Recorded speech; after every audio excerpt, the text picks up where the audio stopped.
Hey y'all, this is Adam here. Just want to make a quick video real quick. I'll have everything out while I'm busy cleaning cages. This video is going to be about temperature. It's the most missed question on my application process. People normally say 70 to 72. That is way too cold for a hedgehog. It needs to be around 75 or 80.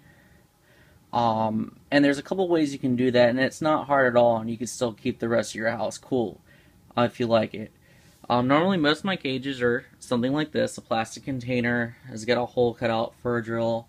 Or you can have a regular wire cage too. I don't suggest that because the arms can get caught on the bars. A good way is to monitor the temperature. Just a lot of people ask, well, how do I make sure I got the right temperature? Well, here, this cage has got a thermometer on it. That's good, but you only know what the temperature is right where that thermometer is at. I like to use something from ZoomEd. It's an infrared thermometer. Wherever I point it to, tells me where the temperature is at. So you can go point at the hedgehog while it's sleeping. You can go to one end of that point it's sleeping, and then if you hold the button down, it will tell you the ambient temperature in the room.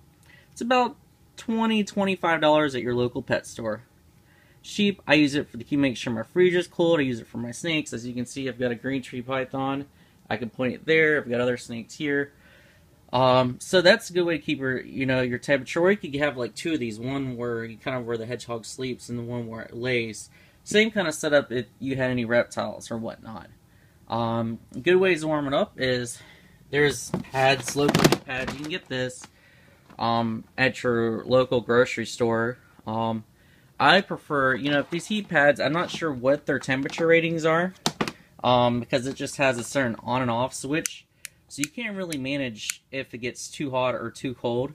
There are devices at the pet store that you can kind of have the temperature on and off a certain time, a timer. I would prefer one that has like a dimmer or has an adjustable switch, so you can kind of get the temperature right. But if you can't find something like that, what you can do is you can just wrap it up in a towel. I would suggest putting it underneath the tank so the hedgehog doesn't make a mess on it. On the other kind too, from ZoomEd, is basically a reptile heat pad. It's got a sticky on the back of it, so you could stick it. But again, I suggest wrapping a towel because a lot of these are known to get really extreme ends of temperature. There is no on and off switch. You just plug it or plug it in. And like I said, you need to monitor the temperature on that, wrap towel around it, but it's also a good thing here. What I personally use is one of these bad boys right here. This is a digital heater thermostat. It's in my room, my hedgehog room. I close off the air vents and close the room off, and it keeps the temperature at a consistent degree. As you can see, I can push the button here, and if I want it set at 75. If it's colder outside, I can put it at 80. And I can also, on the bottom here, I can actually set a timer how many hours I want it on. So I can have a little bit more control that way, and I can warm a whole entire hedgehog room with that. The other option you can also use is a lamp, a heat emitter lamp. Now this one, I don't have a clamp, but some of them you can get clamps for them, and you can actually just clamp them on the side of your cage if you don't need like the lid on or anything like that. And the good thing about this, you can kind of control the temperature because depending on the wattage bulb that you use determines the distance and temperature up or down. So you have to kind of research the height of where you want to clamp it or how many feet down it is. I would try to use something low, like a 60 range, and go from there. And like I said, keep the receipt because it may get too hot. You might want to see, you can go for a lower density bulb, or you can get a bracket. They make these lamp brackets. I use it for some of my arboreal cages like that.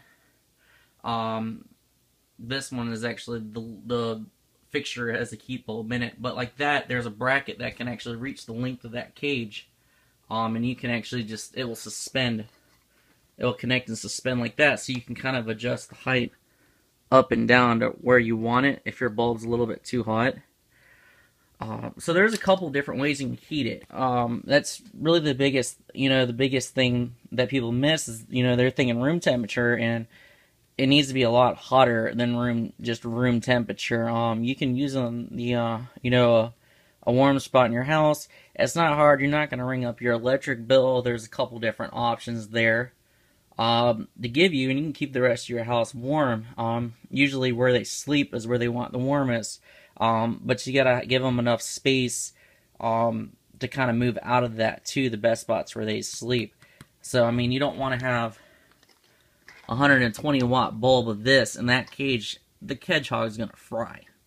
I mean, I've got bearded dragons that need to be 100 degrees. So if you have any questions or comments, or any other videos you'd like to suggest, definitely send me a message on Facebook, or you could text or call me at 850-292-6826, and my website is hedgehogsbyadam.com. Have a good day.